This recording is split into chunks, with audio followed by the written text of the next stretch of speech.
Hello everyone, myself Dr. Hakimuddin Khan, Associate Professor of Mathematics। स्वागत करता हूं आप सभी का इस अपने YouTube channel doctor Khan math studies में। दोस्तों, आज मैं लेकर आया हूं video adjoint and inverse of the matrices पर। How we define the adjoint and how we define the inverse of the matrix and how we calculate numerical questions on adjoint of the matrix and inverse of the matrix. तो सबसे पहले आपको बताना चाहूंगा कि मुझे like comment और subscribes बहुत कम मिल रहे हैं अभी तक। तो लेकिन फिर भी मैं हार्ड वर्क कर रहा हूँ आप लोगों के लिए, जिससे कि आपके एग्जाम्स अच्छे हो जाएं और आप अच्छे से आप इन चीज़ों को समझ पाएं। स्पेशली वे बच्चे जो कि क्लास को मिस कर जाते हैं, जो कि क्लास रेगुलरली अटेंड नहीं कर पाते, उनकी हेल्प करने के लिए बेसिकली ये चैनल मैंने बनाया है। और आप लोग इस चैनल से अपने आप को बेनिफिट कीजिए और कोशिश कीजिए कि यूट्यूब से आप कुछ सीख पाएं। ओके। तो आपसे रिक्वेस्ट है कि इस चैनल को लाइक करें, सब्सक्राइब करें, कमेंट करें और जितना हो सके अपने दोस्तों को शेयर करें। विदाउट वेस्टिंग टाइम मैं शुरू करता हूं आज का वीडियो। तो सबसे पहले हम बात करेंगे कि एडजॉइंट मैट्रिक्स क्या होता है, उसके बाद हम बात करेंगे इनवर्स कैसे निकालते हैं। एडजॉइंट और इनवर्स को कैलकुलेट करने से पहले first of all we have to discuss what do mean by the singular matrix. Okay, तो singular matrix is a square matrix with a determinant value equal to zero. We cannot find the inverse of a singular matrix. For a singular matrix, determinant A is equal to zero. बेटा ये well known fact है कि अगर किसी matrix का determinant zero होता है तो उस मैट्रिक्स को हम सिंगुलर मैट्रिक्स कहते हैं। और ऐसे मैट्रिक्स का इनवर्स फाइंड आउट नहीं कर सकते, क्योंकि मैट्रिक्स के इनवर्स फाइंड आउट करने के लिए कंडीशन होती है the matrix have its inverse on if and only if it have non singular it is non singular matrix. Okay, definition of non-singular matrix is a non-singular matrix is a square matrix with a non-zero determinant. To find the inverse of a matrix, the non-singular matrix property must be satisfied. For a non-singular matrix, determinant A is not equal to zero. तो दो बातें यहाँ पर मैंने अभी तक की हैं। एक तो मैंने बात की है सिंगुलर मैट्रिक्स के बारे में, दूसरी मैंने बात की है नॉन सिंगुलर मैट्रिक्स के बारे में। तो क्लियरली आपको आपकी लैंग्वेज में समझा दूं कि सिंगुलर मैट्रिक्स वो मैट्रिक्स होता है जिस मैट्रिक्स का डिटर्मिनेंट जीरो होता है, और नॉन सिंगुलर मैट्रिक्स वो मैट्रिक्स होता है जिस मैट्रिक्स का डिटर्मिनेंट नॉन जीरो होता है। और it is mandatory to find out the inverse of the matrix that the matrix should be non singular. It means determinant of the matrix should be non zero. तो ये condition है किसी भी matrix के inverse find करने से पहले आपको चेक करना पड़ेगा कि उस मैट्रिक्स का डिटरमिनेंट जीरो है या नहीं है। अगर उस मैट्रिक्स का डिटरमिनेंट जीरो है तो उस मैट्रिक्स का इनवर्स नहीं है निकलेगा। और अगर मैट्रिक्स का डिटरमिनेंट क्या है, नॉन जीरो है, तो that matrix have its inverse. Inverse को फाइंड करने से पहले we have to calculate the adjoint of the matrix. अब what do you mean by the adjoint matrix? तो here is the definition. The adjoint of a matrix is generated by obtaining the response of the matrix cofactors, cofactor members. मतलब adjoint of a matrix is generated by obtaining the transpose of the matrix cofactors members. The adjoint of a matrix is one of the simplest method used to calculating a matrix inverse. The adjoint of a square matrix A is equal to Aij m cross n is defined as the transpose of the matrix Aij m cross n, where Aij is the cofactor of the element Aij. Adjoining of the matrix A is denoted by adjoint A. ये तो मैंने आपको समझा दिया English की definition, लेकिन basically adjoint matrix को आप कैसे कैलकुलेट करेंगे सिंपल लैंग्वेज में आप समझिए। The matrix obtained by the cofactors, the matrix obtained by the cofactors of the given matrix and transposing this matrix। मतलब कहने का मतलब ये हो गया कि पहले हम जो गिवन मैट्रिक्स है उसके कोफैक्टर्स कैलकुलेट करेंगे, उन कोफैक्टर्स से हम मैट्रिक्स बनाएंगे, और जो मैट्रिक्स उन कोफैक्टर्स से बना है उस मैट्रिक्स को हम ट्रांसपोज करेंगे। अगर ऐसे जब उस मैट्रिक्स को हम ट्रांसपोज करते हैं तो हमें क्या निकल के आता है, एडजॉइंट मैट्रिक्स निकल के आता है। ओके, तो ये था इसको समझाने के लिए डेफिनेशन। अब कैसे कैलकुलेट करते हैं हम एडजॉइंट, वो आप समझिए। तो here is an example, example 1. Find the adjoint of the matrix. So we have 3 by 3 order matrix, 1 minus 1 2 4 0 6 0 1 minus 1. अब इस मैट्रिक्स का आपको एडजॉइंट निकालना है। तो solution, we will first evaluate the cofactor of every element. देखिए how many element this matrix है। This matrix है 3 3 3 9 एलिमेंट्स। तो obviously this matrix also have 9 cofactors. तो here first we have to obtain the cofactors of every element of this matrix. Okay, so now how we obtain cofactors? Look here. Okay, cofactor A11 का meaning क्या होगा? A11 जिस रो और जिस column में लाई करता है, देखना A11 का मतलब हम इस एलिमेंट के कोफैक्टर की बात कर रहे हैं, वन एलिमेंट की। तो ये लाई करता है फर्स्ट रो और फर्स्ट कॉलम में। तो जब इसका कोफैक्टर आप कैलकुलेट करेंगे तो फर्स्ट रो और first column treated as cancelled, इनको कैंसिल माना जाएगा। तो क्या बचेगा? बचेगा 0 6 1 -1। तो इनको आप लिख लीजिए, 0 6 1 -1, ये आपने लिखा 0 6 1 -1।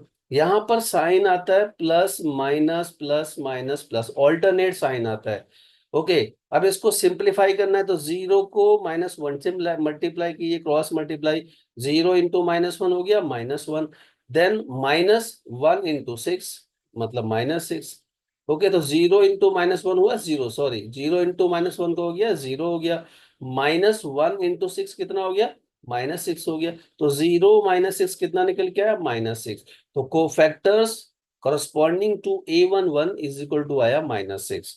अब हम बात करते हैं corresponding to cofactors corresponding to A12। तो A12 देखिए कौन सा एलिमेंट होगा?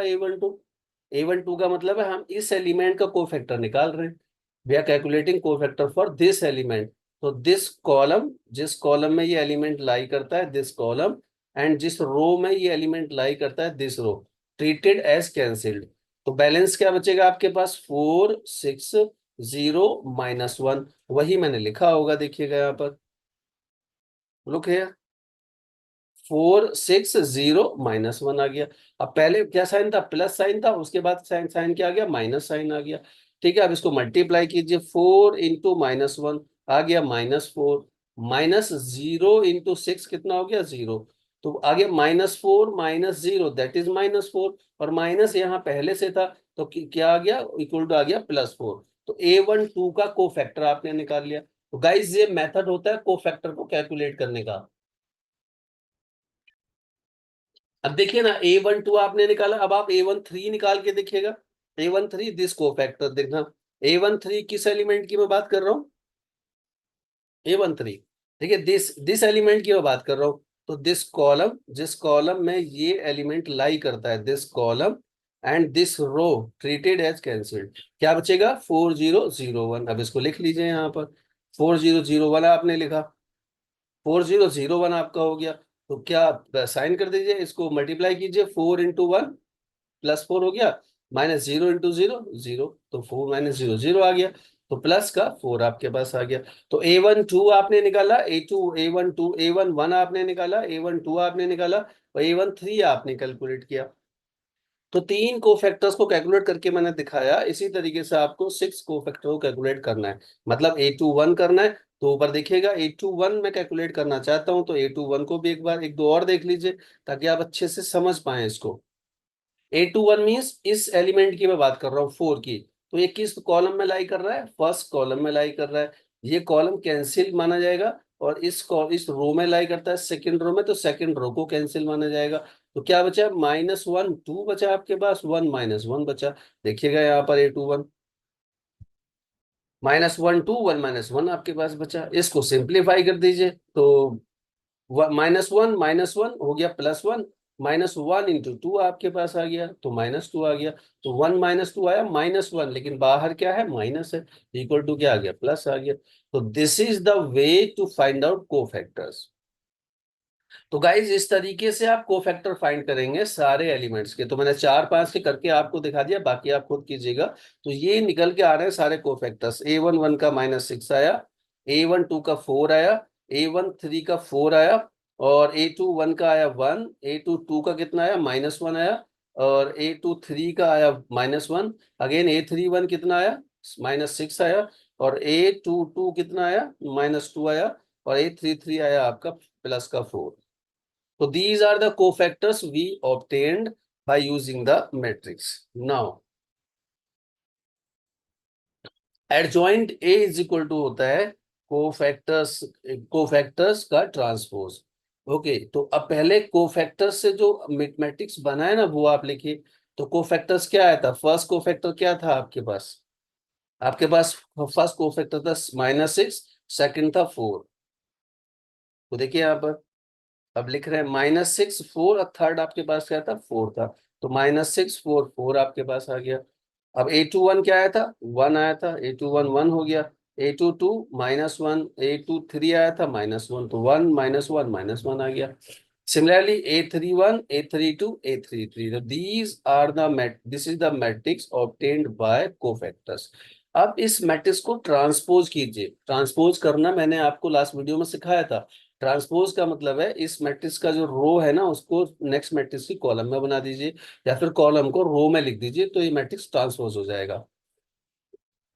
तो मैंने क्या किया, इसका फर्स्ट कॉलम लिया और इसका फर्स्ट रो लिख दिया। -6 1 -6, तो यहाँ लिख दीजिए -1 1 -6 आ गया। इसका सेकंड कॉलम लीजिए 4 -1 2, इसका सेकंड रो बना दीजिए 4 -1 2। इसका थर्ड कॉलम लीजिए 4 -1 4, इसका थर्ड रो बना दीजिए 4 -1 4। तो this is our adjoint. So this is the simple method, simple way to find out the adjoint of a matrix. I hope you understood to find the adjoint. Guys, ये adjoint का topic बड़ा important है। जिसको adjoint calculate करना आता है, adjoint की help से वो इनवर्स भी कैलकुलेट कर सकता है। जिसको इनवर्स कैलकुलेट करना आता है वो solution of equation by matrix method भी इजीली कर सकता है। तो इस मेथड को आपको बहुत अच्छे से लर्न करना है, बहुत अच्छे से आपको सीखना है। तो I hope you understood the adjoint. Okay. What is the relation between adjoint and the inverse of a matrix? Guys, very simple. करके देखिए आप।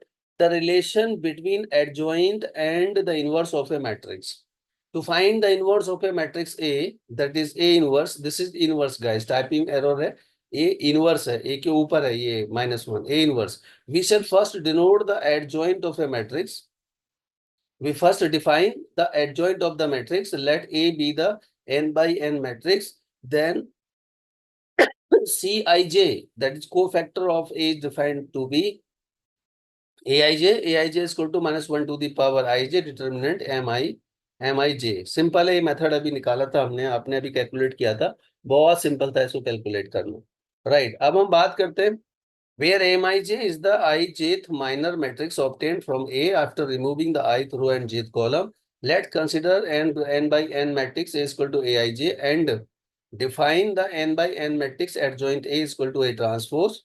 The matrix A adjoint A is called the adjoint of the matrix A when A is invertible. Then its inverse can be obtained by formula given below. A inverse is equal to adjoint A divide by determinant A. Guys इतनी सारी जो English आपने पढ़ी है ना, इस सब का मेन मोटिव है ये फॉर्मूला।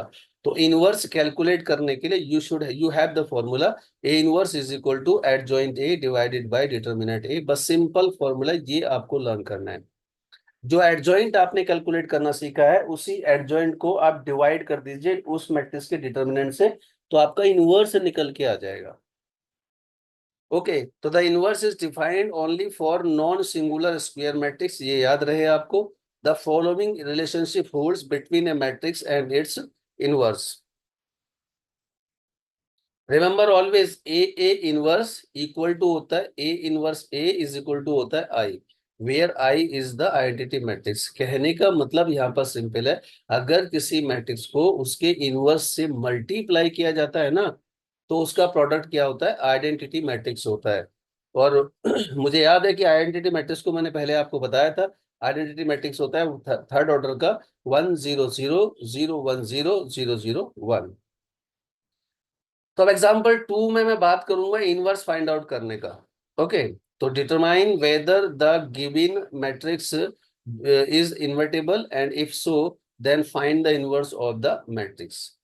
पहले ये चेक कीजिए कि ये मैट्रिक्स इन्वर्टिबल है, और अगर इन्वर्टिबल है तो आप इसका मतलब इनवर्स फाइंड कीजिए।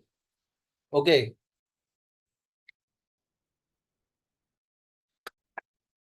आई होप कि आपको पता होगा कि इन्वर्टिबल मैट्रिक्स कौन सा होता है। गाइस, इन्वर्टिबल मैट्रिक्स का सिंपल पैटर्न होता है एक ऐसा मैट्रिक्स जिस मैट्रिक्स का इनवर्स एग्जिस्ट करता है, वो मैट्रिक्स इन्वर्टिबल होता है। ओके, तो वो मैट्रिक्स होता है इन्वर्टिबल। तो सिंपल सी बात यहाँ पर ये है कि आप डिटर्मिनेंट निकालेंगे, डिटर्मिनेंट आपका नॉन जीरो आता है तो मैट्रिक्स क्या हो जाएगा, इन्वर्टिबल हो जाएगा। तो वेरी सिंपल। ओके, तो सॉल्यूशन, तो मैट्रिक्स आपके पास है 1 5 2 0 - 1 2 0 0 1। Solution, since A is an upper triangular matrix, upper triangular matrix भी मैंने एक्सप्लेन किया है आपको, वीडियो जाके देखिएगा। The determinant of A is the product of its diagonal entries. तो यहाँ पर तो अपर ट्रायंगुलर है, इसलिए मैंने लिख दिया कि इसका डिटर्मिनेंट क्या है, डायगोनल एंट्रीज के प्रोडक्ट के बराबर होगा। मतलब डायगोनल एंट्रीज क्या है, 1 - 1 1, इनके प्रोडक्ट के बराबर होगा। Okay guys. लेकिन अगर ऐसा नहीं है और आपको स्क्वायर मैट्रिक्स दिया है तो सिंपली आप क्या करेंगे, यहाँ पर उसका डिटर्मिनेंट कैलकुलेट करेंगे। तो डिटर्मिनेंट का जो वैल्यू आता है उसको आप लिख लेंगे साइड में, वो डिटर्मिनेंट का वैल्यू हो जाएगा। ठीक है। तो since A is an upper triangular matrix, the determinant of A is the product of its diagonal entries. This is we have determinant A is equal to -1। देखो 1 × -1 × 1 तो क्या आ गया, डिटर्मिनेंट इसका -1। और अगर मैट्रिक्स अपर ट्रायंगुलर नहीं है तो आपको डिटर्मिनेंट कैलकुलेट करना पड़ेगा, जो भी वैल्यू आएगा वो यहाँ पर होगा डिटर्मिनेंट ए का वैल्यू। तो which is non zero value and hence A is invertible, क्योंकि जब डिटर्मिनेंट की वैल्यू नॉन जीरो है इसका मतलब मैट्रिक्स नॉन सिंगुलर है। तो इस मैट्रिक्स का इन्वर्स पॉसिबल है, और जिस मैट्रिक्स का इन्वर्स पॉसिबल होता है उस मैट्रिक्स को हम क्या कहते हैं, इन्वर्टिबल मैट्रिक्स कहते हैं। To find the inverse using the formula, we will first determine the cofactor AI of A we have. अब गाइस, कोफैक्टर को फाइंड आउट करना आपने पहले ही सीखा है। देखिए A11 कैलकुलेट कर रहा हूं, अब यहाँ पर पूरा दोबारा से रिपीट नहीं करूंगा क्योंकि मैं ऊपर बता चुका हूँ। तो A11 कैलकुलेट करने के लिए देखना, ये A11 कहाँ लाई कर रहा है, यहाँ पर लाई कर रहा है, तो ये फर्स्ट कॉलम और फर्स्ट रो में लाई करता है। तो फर्स्ट रो और फर्स्ट कॉलम को कैंसिल ट्रीट कीजिए आप, तो क्या बचेगा, -1 -2 -1 2 0 1, ये बचेगा। तो लिख लीजिए -1 2 और 0 1। ओके, तो ये माइनर हो गया इसका, इसको मल्टीप्लाई कीजिए, -1 × 1 तो माइनस का 1 हो गया, 0 × 2 कितना हो गया, 2 हो गया, तो -1, 0 × 2 0 हो गया। ओके, तो -1 × 1 -1 दैट इज 0, तो -1 आ गया। अब दूसरा कोफैक्टर आपको कैलकुलेट करना है A12 का मतलब देखिए इस एलिमेंट की मैं बात कर रहा हूँ। अब ये कहाँ पे लाई कर रहा है, यहाँ पे लाई कर रहा है ये एलिमेंट। तो किस कॉलम में लाई कर रहा है, इस कॉलम में, तो ये कॉलम कैंसिल माना जाएगा। किस रो में लाई करता है, फर्स्ट रो में लाई करता है, फर्स्ट रो कैंसिल माना जाएगा। तो आपके पास बैलेंस मैट्रिक्स क्या बचेगा, माइनस क्या बचेगा इसका, 0 2 0 1। तो लुक है 0 2 0 1। सिमिलरली इसको मल्टीप्लाई कर लीजिए, 0 × 1 दैट इज 0, 0 × 2 दैट इज 0, तो फाइनली क्या आ गया, 0 आ गया। A13 आप कैलकुलेट कीजिए, A13 का मतलब ये एलिमेंट, तो ये थर्ड कॉलम में लाई कर रहा है तो थर्ड कॉलम कैंसिल माना जाएगा, और फर्स्ट रो में लाई करता है तो फर्स्ट रो को भी कैंसिल माना जाएगा। तो बैलेंस क्या बचेगा, 0 - 1 और 0 0, वही मैंने लिखा है 0 - 1 0 0। इसको आप सिंप्लीफाई कर लीजिए, 0 0 0 - 1 दैट बिकम 0। तो guys, this is the way to calculate cofactors, ये मैंने अभी एडजॉइंट में कैलकुलेट करना आपको सिखाया था। तो इसी तरीके, in this way we calculate all the cofactors for all the elements.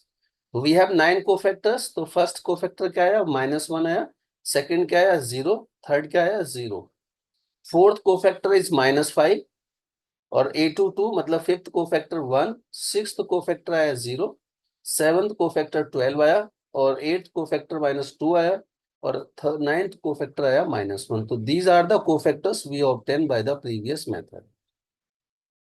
तो अब क्या करेंगे, पहले आप मैट्रिक्स लिखेंगे जो कोफैक्टर से मिलके बना है। तो matrix formed by it's cofactors, तो आपने लिखा -1 0 0, देखिए ना यही तो आया था ऊपर, लुक है, देखिए -1 0 0, फिर अब -5 1 0, लुक हियर, -1 0 0, then -5 1 0, and 12 -2 -1, 12 -2 -1.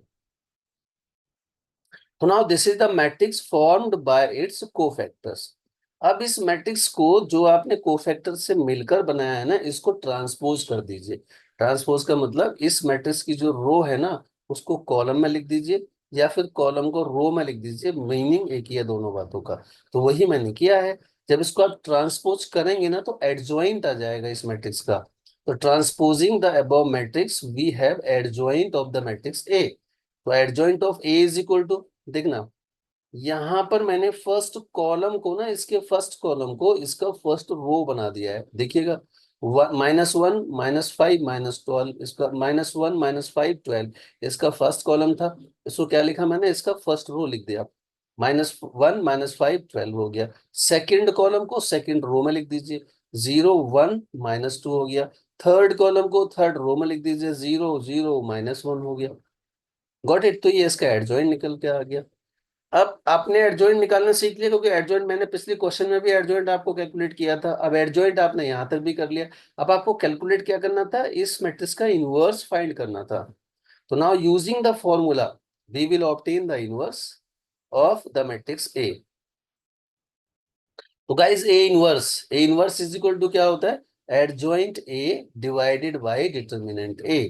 तो what is your adjoint, our adjoint is 1 मतलब -1 -5 12, 0 1 -2 0 0 -1, divided by determinant A. Determinant का वैल्यू क्या आया था, -1 आया था। Divided by -1। अब इसको -1 से आप डिवाइड कर दीजिए। तो व्हेन यू डिवाइड इट -1, तो what it become, look here, -1 था, इसको -1 से डिवाइड कीजिए तो क्या आएगा, +1 आएगा। -5 था, इसको डिवाइड कीजिए -1 से तो +5 आएगा। 12 प्लस का था, -1 से डिवाइड करने पर -12 आएगा। Similarly 0 +1 become -1, -2 become +2, and 0 0 -1 become +1। तो this is the inverse of the required matrix. अब गाइस फॉर एग्जांपल यहाँ पर डिटर्मिनेंट 2 आता या 3 आता, तो आप क्या लिखते, सपोज यहाँ पर 2 आता, डिटर्मिनेंट का वैल्यू क्या आता, 2 आता, तो उस केस में इनवर्स कैसे आप लिखते, -1 divided by 2, -5 divided by 2, -12 divided by 2, 0 divide by 2 0 हो जाता, 1 डिवाइडेड बाई 2 1 बाई 2 हो जाता, 2 डिवाइड बाई 2 1 हो जाता, 0 बाई 2 0 हो जाता, और 0 बाई 2 0 हो जाता, 1 बाई 2 1 बाई 2 हो जाता। तो जो भी डिटर्मिनेंट का वैल्यू यहाँ पर आता है ना, उसी से इस एडजॉइंट मैट्रिक्स को हम डिवाइड करते हैं सारे एलिमेंट को, तो वो आपका इनवर्स निकल के आ जाता है। तो मुझे उम्मीद है कि आपको दोनों टॉपिक एडजॉइंट एंड इनवर्स आपने इस वीडियो से समझा होगा। गाइस ध्यान रहे आपको कि ये बड़े इंपॉर्टेंट टॉपिक्स हैं। अगर मैट्रिक्स में आपको एडजॉइंट और इनवर्स कैलकुलेट करना नहीं आता है, तो you will not be able to understand the solution of system of equations. इन सबको आप समझ नहीं पाएंगे। तो इनवर्स बड़ा इंपॉर्टेंट है। ओके, तो मुझे उम्मीद है कि आपने समझा होगा इन इस वीडियो से कि कैसे आप फाइंड आउट करते हैं इनवर्स को, कैसे आप फाइंड आउट करते हैं एडजॉइंट को। ओके, वीडियो अच्छी लगी हो, और अगर आपने इससे कुछ समझने की कोशिश की हो, आपको कुछ समझ में आया हो, तो वीडियो को लाइक कीजिए, सब्सक्राइब कीजिए, और अपने कमेंट कीजिए, और अपने दोस्तों को शेयर जरूर कीजिएगा, क्योंकि चैनल ग्रो करेगा तभी अच्छा लगेगा मुझे काम करना। देखिए, मैं आपको बार बार कह चुका हूँ, क्योंकि मैं बीबीए मैथमेटिक्स के हर टॉपिक पर, बिजनेस मैथमेटिक्स के हर टॉपिक पर वीडियो लेके आने वाला हूँ। डे बाय डे मैं एक या दो वीडियो हमेशा बनाने की कोशिश करता हूँ टाइम निकाल के, सो दैट कि आप लोगों की हेल्प हो सके। तो आप लोग इससे पढ़िए, समझिए, ठीक है। तो मुझे उम्मीद है कि आपको समझ आया होगा। तो ऐसे सीखते रहिए, मुस्कुराते रहिए और खुश रहिए, ठीक है। और वीडियो को वॉच करने के लिए बहुत बहुत शुक्रिया, बहुत बहुत धन्यवाद, थैंक यू। ठीक है, मिलता हूँ नेक्स्ट वीडियो में, तब तक के लिए bye bye, take care, good night.